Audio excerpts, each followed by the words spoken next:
In today's video, I'm going to teach you how to link PDF files in Shopify. This is really useful if you want to share things like size guides, manuals, care instructions, or downloadable resources directly from your product pages.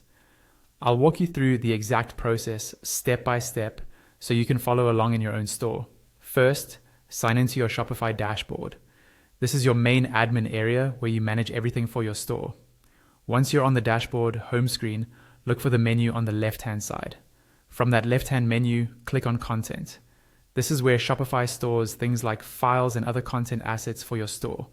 After the content page opens, you'll see an option for Files. Go ahead and click on Files. This Files area is where all the files associated with your store live, including images, documents, and of course PDFs. To link a PDF in your store, it needs to be uploaded here first. If your PDF isn't here yet, upload it now from your computer. Once it appears in the list, find that PDF file and look for the link or chain icon next to it. Click that icon to copy the file URL.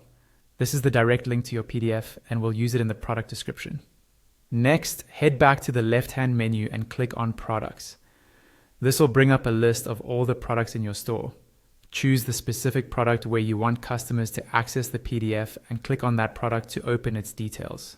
On the product page, scroll to the description field.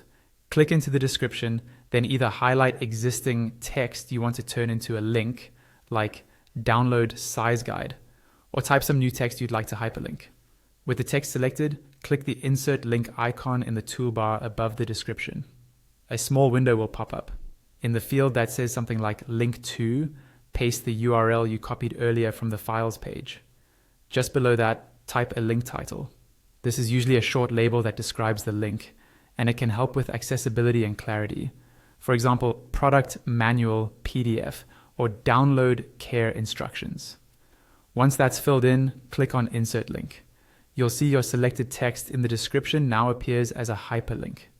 Finally, don't forget to click Save at the top or bottom of the product page so your changes go live on your storefront. And that's it.